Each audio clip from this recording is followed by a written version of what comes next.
Começa agora o programa A Voz do Povo, com Edson Bona. Apoio Parafusos e Ferragens Bertoldi, Scooby Lanches, Tom Mac e Coptim.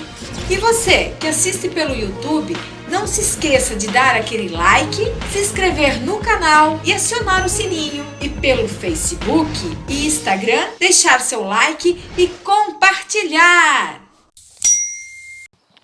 Olá, bom dia, estamos com mais um programa Voz do Povo, todos os sábados a partir das 11 horas.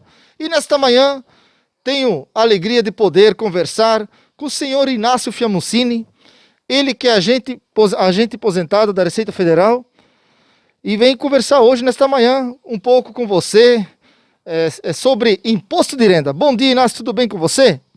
Bom dia, Edson, agradeço essa oportunidade que você está me dando aqui para que a gente possa dar algumas informações sobre o nosso programa do Imposto de Renda.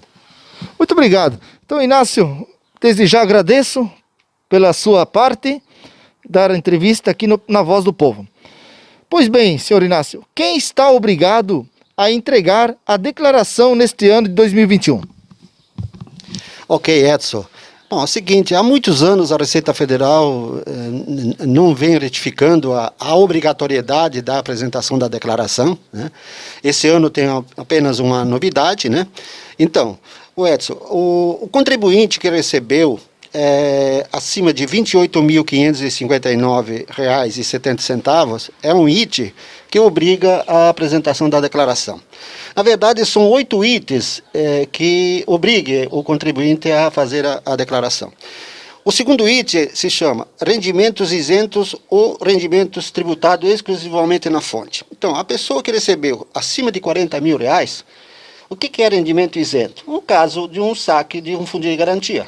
O contribuinte saiu da empresa, sacou o fundo de garantia. Se ele sacou acima de 40 mil, ele está sujeito também à apresentação da declaração.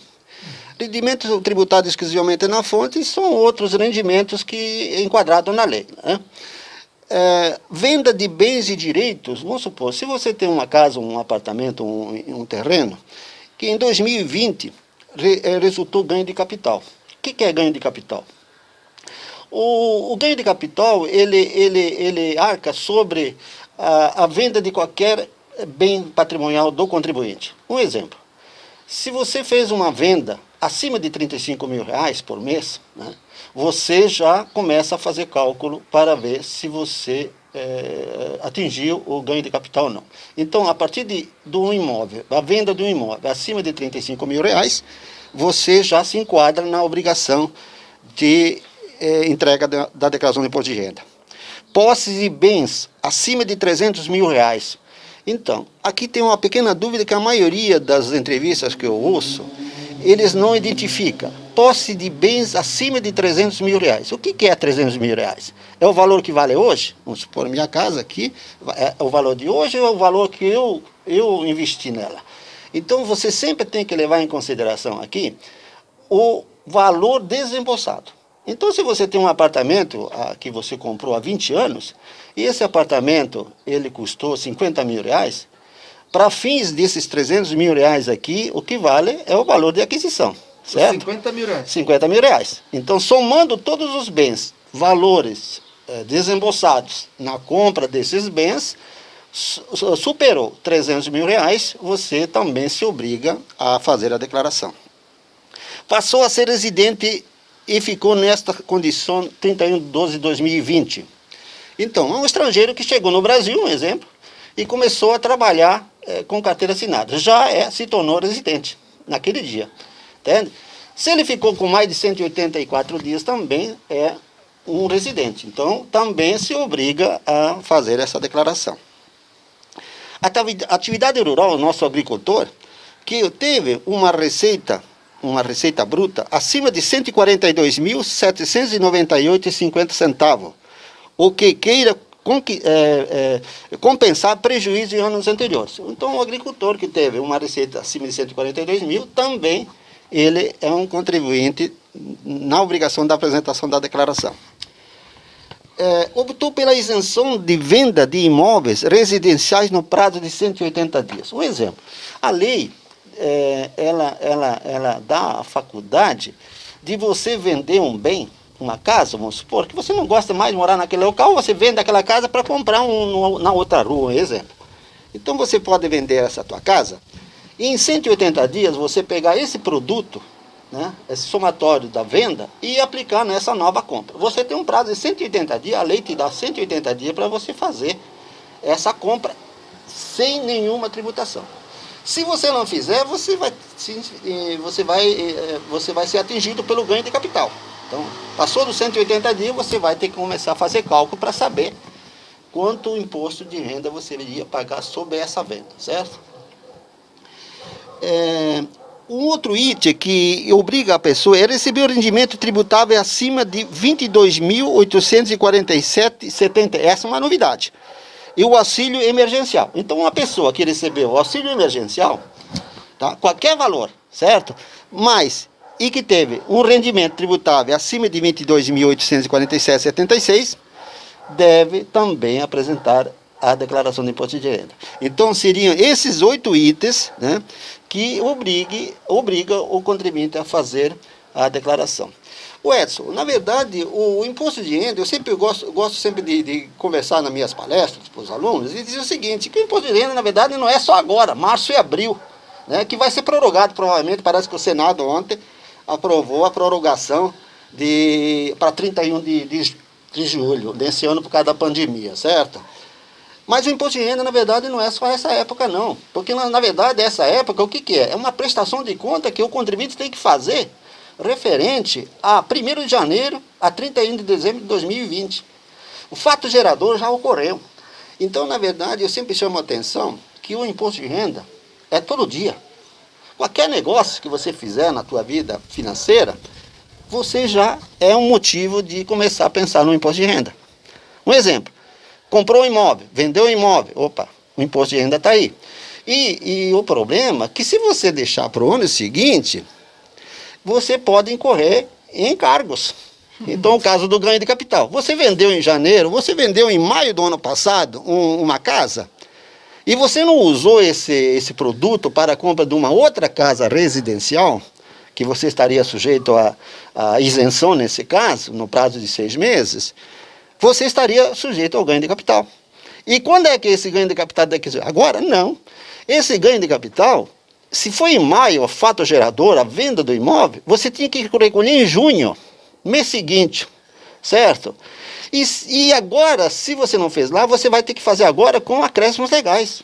Multa de 20%, mais juros, tá atualizado. Então, esse é o motivo pelo qual que eu sempre falo que o imposto de renda, na verdade, o contribuinte tem que tomar muito cuidado, porque ele pode incorrer em encargos legais. Muito bem, então, senhor Inácio, então, o senhor já comentou os cuidados ao realizar qualquer negócio que envolva a venda de qualquer bem, casa, terreno. Então você já está ligado, você que está ouvindo em casa aí, vendeu no caso do ano passado, de janeiro de 2020 a dezembro, tem que fiscalizar, fazer tudo o que tem que ser feito naquele ano. Não deixar para esse ano para não ganhar os encargos. Terceira questão aqui, um ponto relevante também, é como devem ser declarados os bens. O senhor pode frisar mais uma vez? Bom, o senhor já comentou como devem ser declarados os bens que as pessoas possuem em 31 de dezembro. Então é isso que o senhor comentou, né? Sim, na verdade, existem 3 situações aí, Bona. É o seguinte, os bens, sempre falei, a partir de 1º de janeiro de 1996, certo? A lei determinou que, a partir dessa data, você não pode valorar o teu bem.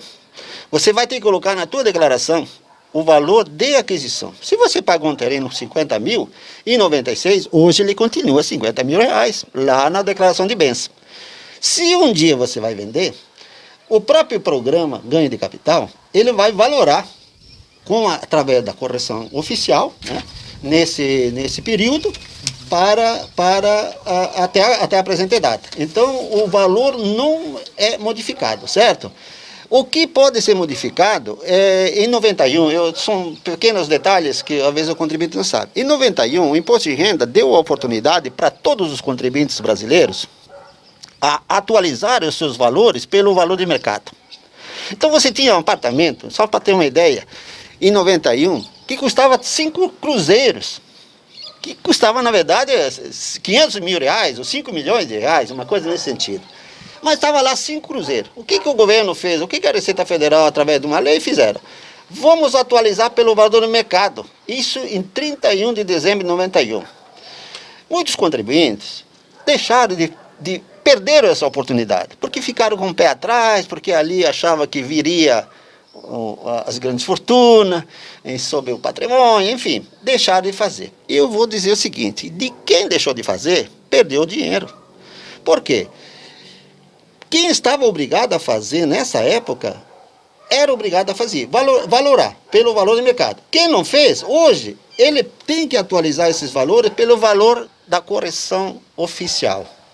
Quer dizer, isso não dá nem 10% praticamente, se você considerar hoje o imóvel que você tinha a oportunidade lá em 91 de atualizar. Os imóveis adquiridos a partir de 92, 1º de janeiro de 92, até 95, 31 de dezembro de 95, você comprar pelo valor que foi pago e mais uma atualização do plano real, aquela atualização que houve. E aí, a partir de 1º de janeiro de 96, não pode mais ser valorizado. É o valor de aquisição, o valor desembolsado. Muito bem. Seu Inácio, qual a importância de exigir comprovante fiscal no caso de uma construção de uma casa ou uma reforma?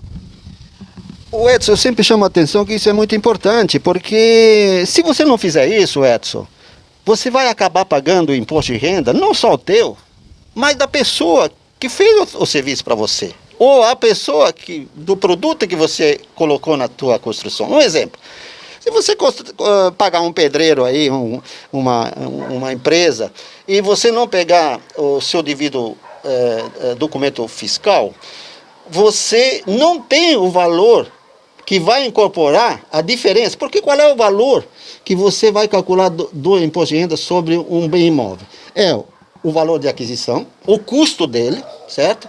Menos o valor de venda. Vamos supor, se essa casa que eu estou morando custou 200 mil, um exemplo, eu estou vendendo por 300, a lógica teria 100 mil reais de receita, né, de lucro, um exemplo, conta rápida. E sobre isso, eu começo a pagar no mínimo 15%. Essa alíquota varia, 17,5% vai até 22,5%, dependendo do valor do bem imóvel. Então, isso que é muito importante, tudo aquilo que você colocar numa construção, seja lá mão de obra, seja lá material, é importante porque isso vai ajudar a crescer o teu custo do bem. Que você não vai lá na frente, quando você se desfizer desse bem, você não vai pagar sobre esse valor menor. Então, se você tem o valor de aquisição atualizado, a diferença do valor atualizado, custo atualizado, menos o valor de venda, é menor e, consequentemente, você vai pagar menos imposto de renda. Bacana. Existem penalidades para as pessoas que deixam de entregar ou entregar a declaração fora do prazo? Edson, sim, existe penalidade, exato. Eu li ali 8 itens que obriga o contribuinte a fazer a declaração, que obrigue.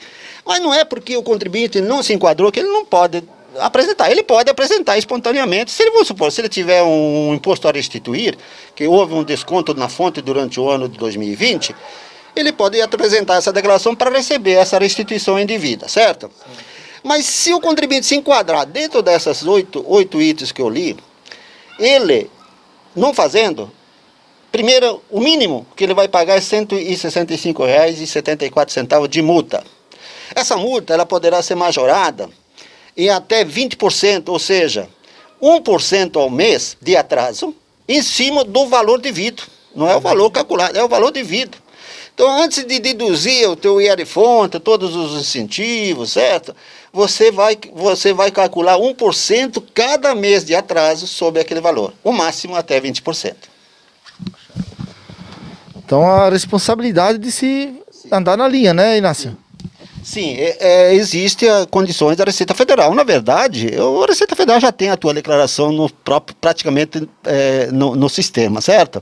Hoje, o cruzamento de informações trabalhistas, bancárias, cartorais, enfim, todas as informações da tua vida tributária, hoje a Receita praticamente tem conhecimento.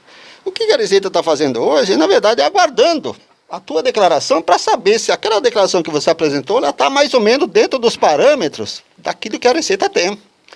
Então, muitas vezes o contribuinte é chamado a comprovar uma despesa médica, porque os consultórios médicos profissionais liberais também têm a obrigação de prestar informações sobre o seu serviço à Receita Federal. Uma escritura, um exemplo, se você vai no cartório hoje e você comprou, em 30 dias a Receita sabe quem comprou, quem vendeu, pelo valor que comprou e pelo valor que vendeu. Ela está lá, computada. Ela está aguardando a tua declaração para ver se você está informando essa informação, certo?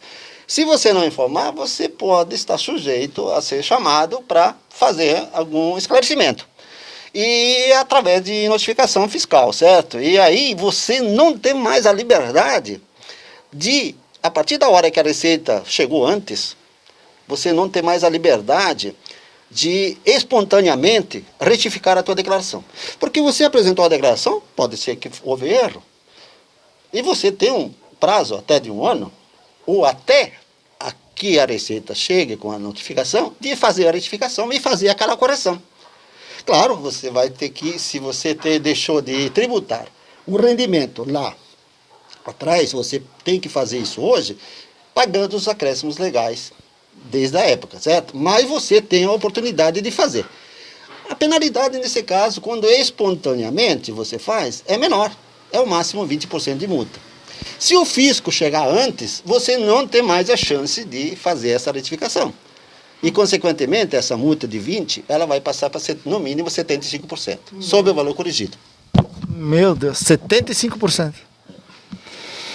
Uma pessoa que sempre vinha declarando, porque sempre era enquadrada na obrigação, venha a falecer. Como fica o imposto de renda para esta pessoa?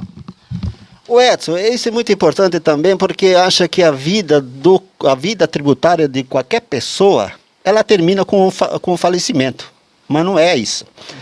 A vida tributária da pessoa, ela só termina a partir da sentença de homologação do inventário.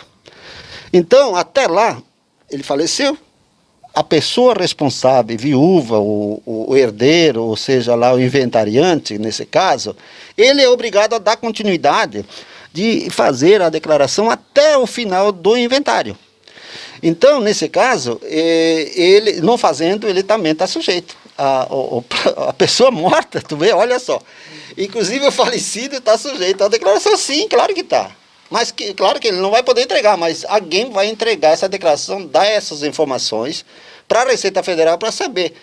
E a vida tributária dessa pessoa, ela só se encerra quando houver a sentença homologatória judicial ou a escritura pública, que hoje também o inventário pode ser feito através do cartório, certo?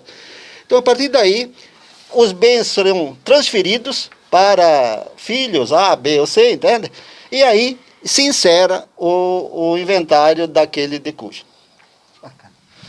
Então, eu sei que sou também leigo nessa parada, declaro o imposto de renda, mas eu sei que uma das primeiras obrigatoriedade seria o valor anual de R$ 28.559,70, né? Então a pessoa tem que vir lá, né, seu Inácio, durante o ano, se atingiu, passou esse valor, já declara imposto de renda, né? Sim. Isso, a própria fonte pagadora já fornece, ou ele tem que se dirigir à fonte pagadora para pedir essas informações. Se você é empregado de qualquer empresa, a empresa, até dia 28 de fevereiro de cada ano, obrigatoriamente ela deveria encaminhar esse documento para você saber. Mas só que não é só os 28, viu? Eu tenho 8 itens que eu li ali, sim, não precisa ser os 8, basta um deles, certo? Basta um deles, você já é contribuinte na obrigatoriedade da apresentação da declaração, certo? Então, Edson, eu só queria deixar bem claro aos contribuintes que tomem muito cuidado, porque às vezes a pessoa vende um imóvel lá na praia, ele sai muito alegre porque fez um grande negócio, certo? E no fim, quando ele vai tomar conhecimento de que o negócio que ele fez, ele esqueceu do imposto de renda. deixou os 22, às vezes, dependendo do valor, os 22,5% de ganho de capital em cima de um bem que ele vendeu. Então, chama atenção, nesse caso, existe a permuta também. Você está a fim de comprar um apartamento lá na praia, mas você tem uma casa aqui em Timbó, um exemplo. Mas você não tem interesse em morar em Timbó, você quer morar na praia. Mas você tem um amigo lá na praia que quer ir para Timbó. Então, nesse caso, você tem uma isenção, certo? 2 isenções, você pode escolher. Você pode fazer essa escritura por permuta, certo? Que você dá a casa no lugar do apartamento e o cara te dá o apartamento no lugar da casa. Permuta, não se paga imposto de renda. Só se houver alguma diferença, que se torna, o que é? O apartamento sai mais, 100 mil a mais do que a casa, então você paga 100 mil, a diferença. Então, sobre os 100 mil, existirá imposto de renda. Mas no caso, existe aquele outro item que eu falei ali, que é o prazo de 6 meses, para você comprar uma outra casa residencial, bem que não pode ser comercial, tem que ser residencial, no prazo de 6 meses, sem nenhuma tributação do IR. Pois bem, Inácio, nosso tempo, infelizmente, nós teríamos muito para conversar, como o senhor me disse no início, teríamos a manhã toda, né?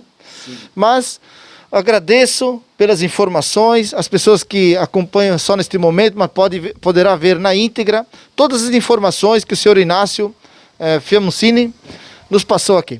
Te agradeço, muito obrigado, senhor Inácio, deixo as considerações finais para você. Ok, Bona, agradeço. Inicialmente eu quero te parabenizar. Eu não tive a oportunidade ainda de conversar contigo pelo grande pleito que você teve. Eu sei que você é um cara novo, muito forçado e tem uma ótima vida política, pública dentro dessa área, certo? Agradeço mais uma vez a oportunidade que você teve aqui para conversar um pouco sobre imposto de renda. Quero aproveitar essa oportunidade, estender um abraço a todos os contabilistas, os escritórios de contabilidade, que nessa época aí estão até o pescoço de tanto imposto de renda, mas qualquer coisa a gente está à disposição aqui. Muito obrigado. Obrigado e até sábado que vem. Um abraço.